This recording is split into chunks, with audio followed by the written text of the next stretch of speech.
사몬의 자언이라. 지혜로운 아들은 아비를 기쁘게 하거니와 미련한 아들은 어미의 근심이니라. 불의의 재물은 무익하여도 공의는 죽음에서 건지느니라. 여호와께서 의인의 영혼은 줄이지 않게 하시나 악인의 소욕은 물리치시느니라. 손을 게으르게 놀리는 자는 가난하게 되고 손이 부지런한 자는 부하게 되느니라. 여름에 거두는 자는 지혜로운 아들이나 추수 때에 자는 자는 부끄러움을 끼치는 아들이니라. 의인의 머리에는 복이 많아 악인의 입은 독을 머금었느니라. 의인을 기념할 때에는 칭찬하거니와 악인의 이름은 썩게 되느니라. 마음이 지혜로운 자는 계명을 받거니와 입이 미련한 자는 멸망하리라. 바른 길로 행하는 자는 걸음이 평안하려니와 굽은 길로 행하는 자는 드러나리라. 눈짓하는 자는 근심을 끼치고 입이 미련한 자는 멸망하느니라. 의인의 입은 생명의 샘이라도 악인의 입은 독을 머금었느니라. 미움은 다툼을 일으켜도 사랑은 모든 허물을 가리느니라. 명철한 자의 입술에는 지혜가 있어도 지혜 없는 자의 등을 위하여는 채찍이 있느니라. 지혜로운 자는 지식을 간직하거니와 미련한 자의 입은 멸망에 가까우니라. 부자의 재물은 그의 견고한 성이요 가난한 자의 궁핍은 그의 멸망이니라. 의인의 수고는 생명에 이르고 악인의 소득은 죄에 이르느니라. 같이 봅니다. 훈계를 지키는 자는 생명길로 행하여도 징계를 버리는 자는 그릇가느니라. 아멘. 오늘 본문은 지혜로운 사람과 어리석은 사람을 대조하고 있습니다. 1절에 보면 지혜로운 아들은 아비를 기쁘게 하나 미련한 아들은 어미의 근심이라고 합니다. 지혜로운 사람의 삶은 복된 결과를 가져옵니다. 반면에 미련한 자의 삶은 비극을 초래합니다. 그래서 지혜로운 아들은 복된 삶을 통해 아비를 기쁘게 하고 미련한 아들은 비극적인 삶으로 인해 자기 어미를 근심케 하는 것입니다. 2절부터서는 지혜로운 사람과 어리석은 사람의 모습을 몇 가지 영역에서 대조하고 있는데 먼저 2절부터 5절은 재물과 연관된 영역입니다. 어리석은 사람은 불의를 행하며 재물을 모읍니다. 하지만 불법적이고 악한 방식으로 모은 재물은 무익합니다. 궁극적인 유익이 되지 못한다는 것입니다. 그런 재물은 어느 날 바람같이 다 날아가 사라져 버릴 수가 있습니다. 또 불의로 모은 재물은 생명을 잃게 할 수도 있습니다. 그러나 지혜로운 사람은 불의한 재물을 멀리하고 차라리 공의로움을 택합니다. 그러면 그 공의가 삶을 보존해주고 생명도 지켜주는 것입니다. 하나님은 또 의인의 영혼을 줄이지 않게 하십니다. 의인이란 곧 지혜로운 사람을 말하는 것인데 그는 하나님의 언약을 신뢰하며 하나님의 언약에 충실하게 살아갑니다. 하나님은 이런 지혜로운 의인의 필요를 영육간에 책임져 주시는 것입니다. 그러나 어리석은 악인의 소욕은 물리치신다고 합니다. 악한 마음으로 계획하고 꿈꾸는 그 어리석은 악인의 욕망을 하나님께서 꺾어 버리신다는 말입니다. 지혜와 어리석음은 근면한 태도와도 연관이 됩니다. 미련한 자는 게을러서 가난하게 되지만 지혜로운 사람은 부지런해서 부하게 됩니다. 5절에 보면 여름에 거두는 자는 지혜로운 아들이라 그렇게 말하고 있는데 유대 지역에서 여름은 포도를 비롯한 여러 가지 과실을 거두는 추수의 시기입니다. 그래서 여름에 거둔다 이런 말을 하는 것입니다. 지혜자는 이렇게 거두어야 할 때 부지런히 거둡니다. 그러나 어리석은 자는 추수해야 할 때에도 잠을 자면서 해야 할 일을 하지 않습니다. 그 결과 부지런한 지혜자는 부하게 되지만 게으른 미련한 자는 가난하게 되는 것입니다. 잠언 말씀에서 재물과 연관해서 주는 하나님의 원리는 항상 그렇습니다. 의롭고 부지런하게 살면 재물을 얻게 되지만 불의하고 게으르게 살면 결국은 망하고 가난하게 된다는 것입니다. 그런데 이것을 명심하고 사망에 이르게 하는 불의한 재물을 탐하지 않아야 되겠습니다. 또 일하지 않고 게으른 가운데 일합 천금을 추구하지도 않아야 되겠습니다. 언제나 의롭게 살고 부지런하게 살아야지만 하나님 주시는 축복의 재물을 소유할 수가 있습니다. 이를 꼭 기억하시고 게으른 가운데 불의한 가운데 그 어떤 재물도 추구하지 마시고 언제나 의로움과 성실한 가운데 재물을 얻어가는 지혜로운 성도들이 꼭 되시기를 소원합니다. 6절부터 14절에서는 주로 말과 연관된 영역을 다루고 있습니다. 6절에 보면 지혜로운 의인의 머리에는 복이 임하지만 어리석은 악인의 입에는 독이 있다고 합니다. 의인에게는 복이 내리는데 악인은 그 입에서 독을 내뿜는다는 말입니다. 7절에 보면 이 복된 의인은 죽은 후에도 사람들이 그를 기념합니다. 의인의 덕을 기리며 축복 속에 그 사람을 기억하는 것입니다. 그러나 입에 독을 머금은 악인은 그 이름이 썩게 됩니다. 이름이 썩는다는 말은 악인의 이름이 기억도 없이 다 사라져버린다 이런 의미도 가지고 있고 또 다르게 생각하면 기억을 한다 하더라도 부패한 이름, 혐오스러운 이름으로 기억을 하게 된다 이런 의미를 가지고 있습니다.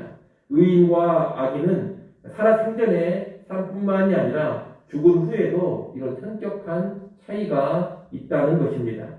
8절에서는 지혜로운 자는 계명을 갖지만 입이 미련한 자는 멸망한다고 합니다.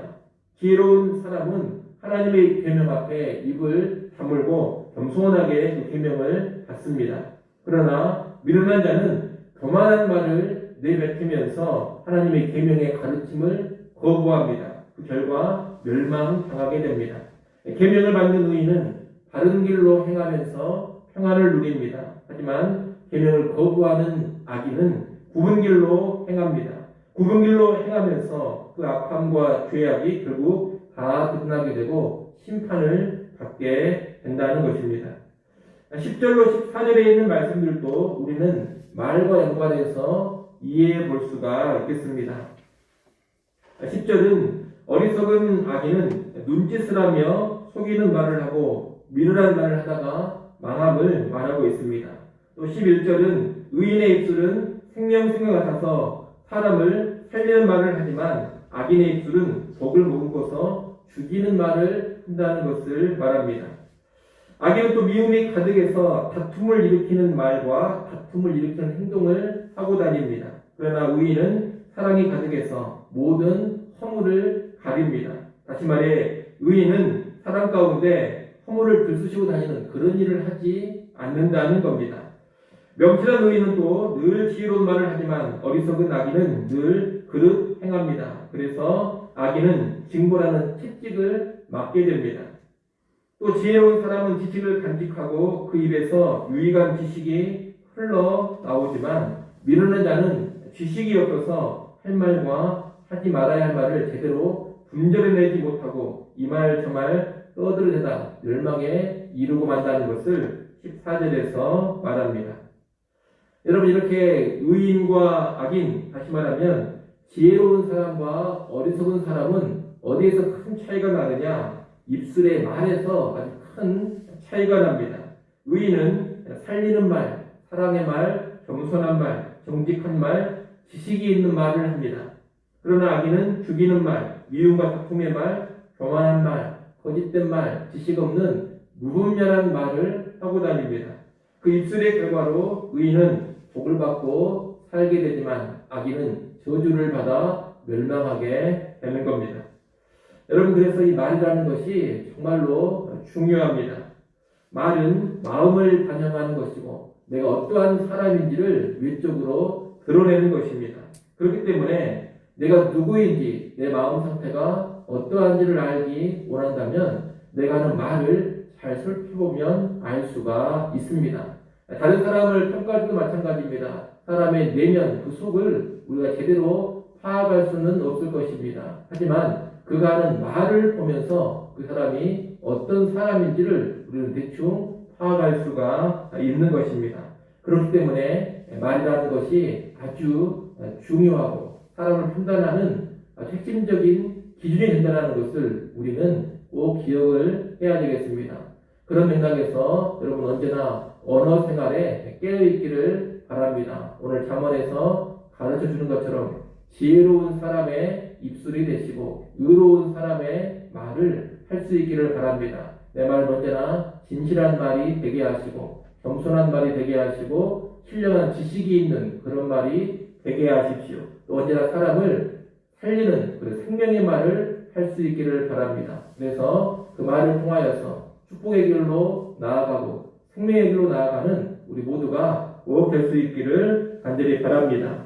오늘 본문의 마지막 부분인 15절부터 17절은 재물과 생명에 관한 간략한 내용입니다.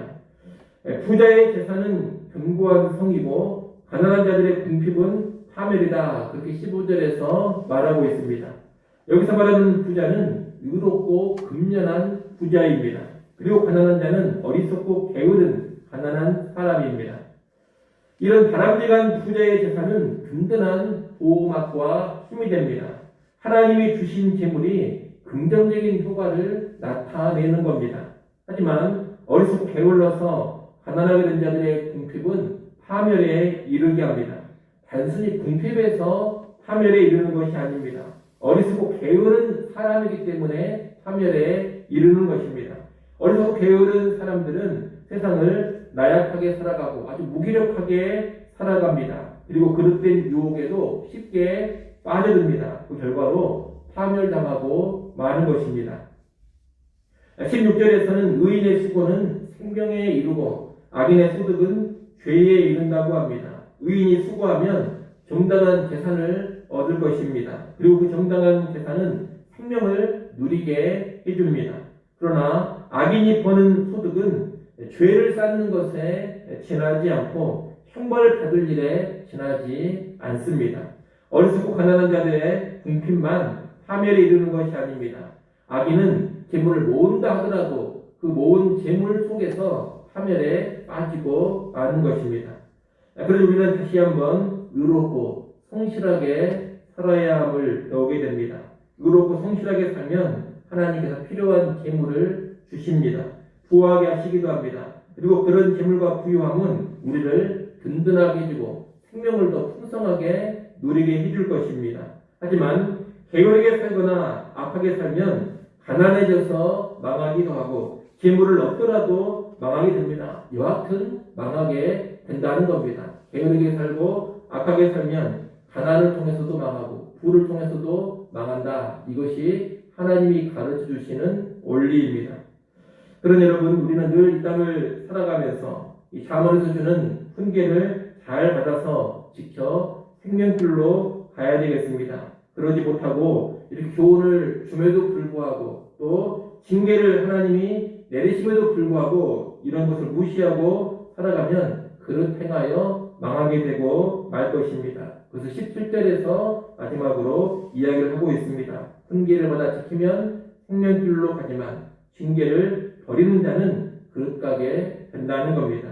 4번의 말씀은 축복으로 주어지는 바르고 정당한 재물, 축복을 누리게 하는 바른 말에 관한 훈계를 오늘 주고 있습니다. 이 훈계들을 여러분 잘 받아서 지키면 생명의 길로 갈 것입니다. 그러나 재물이라든가 말과 연관해서 그릇된 모습을 지적하고 책망하는 하나님의 훈계, 또 징계를 무시하면서 살아간다면 계속 그릇 행하다가 사망으로 끝나고 말 것입니다.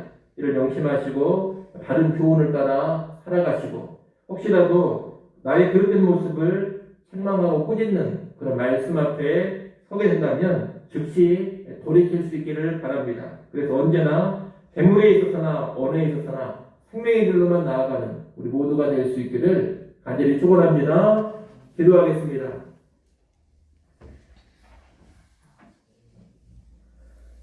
하나님 아버지, 재물과 언어에 관하여 주는 지혜의 말씀을 우리가 들었습니다. 아버지 하나님, 이 하나님 말씀 앞에 겸손히 반응케 하여 주시옵소서. 이 땅을 살아갈 때 언제나 의롭게 살아가게 하시고 성실하게 살아가게 하여 주옵소서. 의로운 삶을 통하여 성실한 삶을 통하여 하나님께로부터 오는 축복의 재물을 받아 누리게 하여 주시옵소서. 또 어떤 악한 방식으로도 돈을 추구하지 않게 하시고 또 이 땅 살아갈 때 게으르게 살지도 않게 하여 주시옵소서. 우리 입술을 늘 점검하기를 간절히 원합니다. 하나님이 기뻐하시는 의인의 말을 늘 하며 살게 하여 주옵소서. 악인의 말이 있다면 즉시로 그 말을 버리고 우리 언어 생활에 변화를 일으키게 하여 주옵소서. 우리 힘만으로 안 되는 것을 고백합니다. 주의 성령께서 함께 하시고 역사해 주시어서 합당한 길로 나아가게 하여 주옵소서. 이 시간 하나님 앞에 나와 엎드려 기도합니다. 기도하는 주의 백성들을 다시금 주목하여 보시고 새벽에 도우시는 하나님의 은혜를 허락하여 주시옵소서. 예수님의 이름으로 기도드리옵나이다. 아멘.